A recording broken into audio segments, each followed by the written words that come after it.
Do you have a bad ball joint but don't want to pay someone to fix it for you? And it's on a Volkswagen Jetta? Oh, and you just cringe when you think of having to do repairs on a Volkswagen. Well, stay tuned because I'm going to show you how to replace them. They're really easy. First, jack up your car. And of course take the wheel off. And of course have a safety stand under there, which is right there. And if you can't get to this point on your own, then I don't recommend that you touch any automobile at all. Take it to a professional. So the first thing we're going to do is we're going to turn the wheel in the car so that I can get access to the nut on the ball joint. There's the ball joint there, and believe it or not, these Volkswagens are really simple. They actually bolt them in, unlike GM with their stupid stamped rivets. I hate GM ball joints. So what we're going to do first is take off this sway bar link bolt. It's a 16mm, or if you don't have that in your kit, because a lot of kits don't, a lot of home do-it-yourself kits don't have a 16mm, a 5/8 will work too. I am using air tools, but these are all very easy things to get to with hand tools. Well, I'm only using air tools for a couple things really, and I'll show you more in a minute. So first, remove that bolt. Done. Next thing you're going to do is get the wrench, which is an 18mm, and start undoing that nut right there that holds the ball joint into the spindle. Now it does have a nylon lock retainer in there, so it's going to be really tight, and obviously you don't have the clearance here to get it off with the axle in, and they want you to take the axle out if you look at the step-by-step instructions on how the dealer supposedly does it and charges you 2 hours of labor.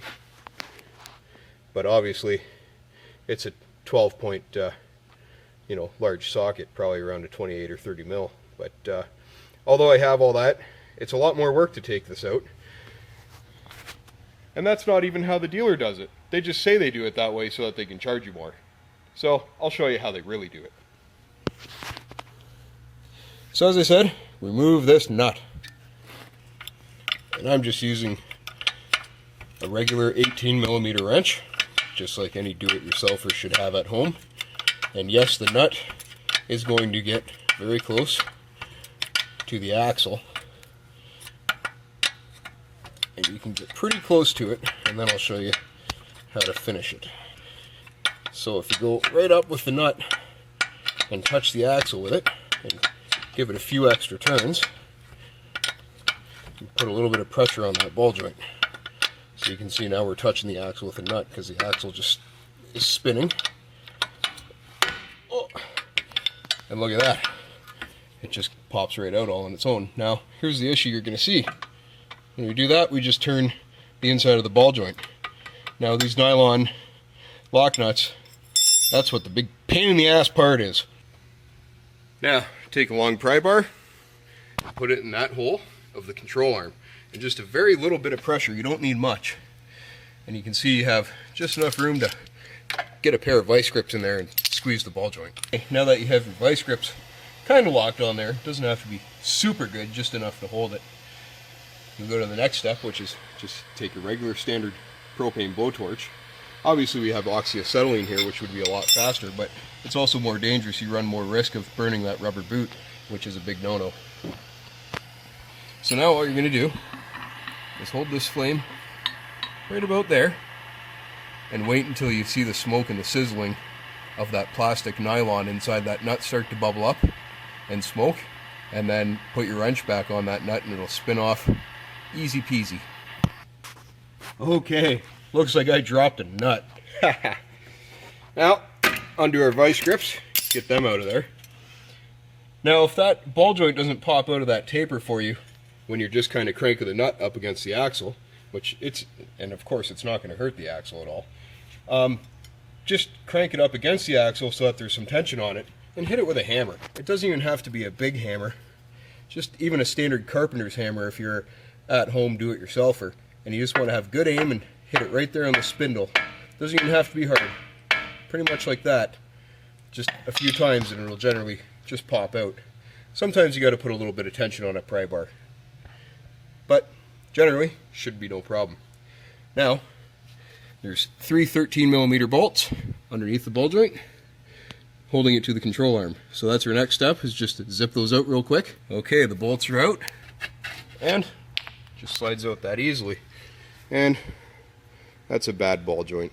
You shouldn't be able to move it that easily. And these factory ones are always sealed, never greasable. Now on these cars there are left and right ball joints. This is obviously the left side is the driver's side. Moog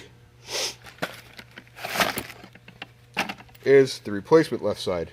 Just always verify that before you put it in. You'll see an L stamped on there. These should do you for life if you keep good routine maintenance on your vehicle. Now when you install this, you just obviously start it by hand, which is tough to do holding the camera. But you start it by hand and then you finish cranking it the rest of the way in with a 3/8 wrench. And always point the grease nipple itself, right there where the grease gun goes, toward that middle hole.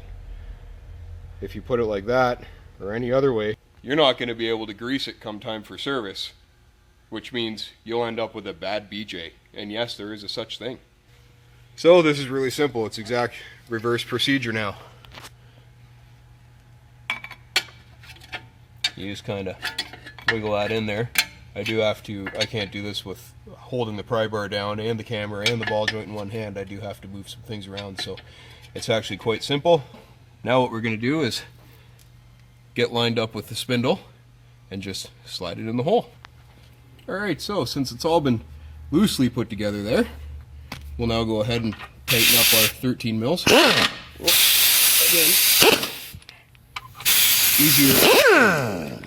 easier to do with 2 hands, I think. Well, now we're done with our 18 mil, because when you go Moog, you go up a mil to the 19.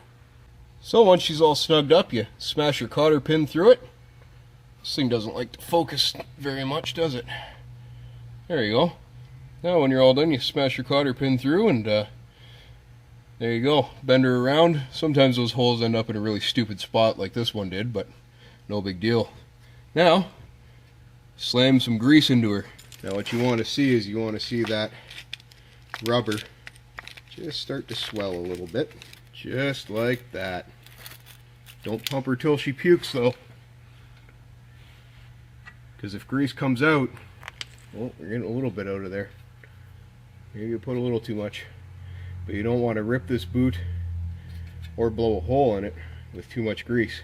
Because if there's grease coming out, I think that little bit's okay. But if some grease comes out, that means water's going to go in, and that's what's going to wreck your ball joints.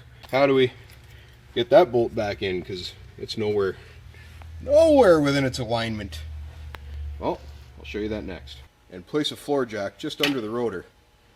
And you just want to lift it up just a little bit. Just start the thread by hand there. And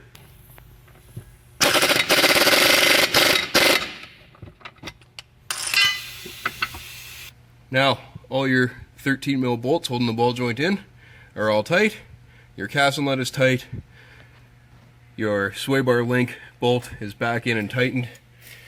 And all that's left to do is put the wheel back on. So next time you have a bad ball joint, why not fix it yourself? Nice Scotty Kilmer plug. I love his channel and I love his videos, but I don't think he gets into as much detail as he should with a regular do-it-yourselfer. So, get your car, take her for a ride. If you notice your steering's off or anything like that, you may need an alignment. Manufacturers of aftermarket parts don't do everything quite like the manufacturer, the OEM one. Moog, lifetime warranty, as well as it's taken care of and greased. You should be good. And, well, I'll let you know when I get home. Want to get into a pissing contest with me, Rickham? Yes, sir. And it's full. Cat's barking. Cat's barking. Alrighty, so my test drive home was very, very well. No issues at all. Alignment is perfect and handles excellent. It handled great before. I didn't even really know the ball joints were bad. It kind of seemed a little bit looser in the front, and I didn't even know until I jacked the car up and pried on them. That's where you put a pry bar between the ball joint and the spindle, and basically you don't want to see any kind of separation, and there was a little bit. They weren't that bad. I've seen a lot worse, and I've changed a lot worse, but oh well. You can get a good quality brand like Moog, which is generally most of their products offer a lifetime warranty. They're greasable, so you can grease them every service. So just keep up on your services, and they'll warranty them if they ever wear out. You can pick those up. I got mine for, of course, mechanics costs, so they were just under $40 a piece. And I did change them in pairs, so both sides. You don't have to, but I recommend it. Just like I said before, sometimes these aftermarket parts manufacturers don't specifically make their part exactly 100% like the OEM, and that way, if you change them in a pair, it will still be quite equal. It really won't affect your alignment or anything like that. But if you only change one, you might notice that your wheels cock to the left or cock to the right, or something like that. So for a do-it-yourselfer, believe it or not, on a car like a Volkswagen Jetta, which most people cringe, say, "Oh, I don't want to work on that. I can barely swing a hammer and nail a nail." But you can probably do it as a do-it-yourselfer in about half hour to 45 minutes a side. I did the first side there in about 10 minutes.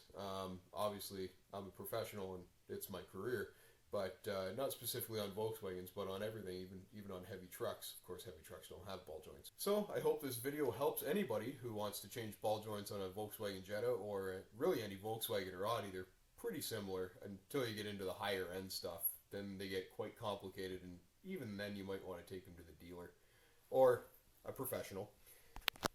Don't recommend you do the higher end ones like on your own, like the A6s and things like that, where they get into basically it has 2 control arms with 2 ball joints per side. It's fucked. But as far as the general cars go, they're actually quite simple. Alrighty guys, time for a beer. So share, rate, comment, and most importantly, subscribe. Cheers and beers, guys.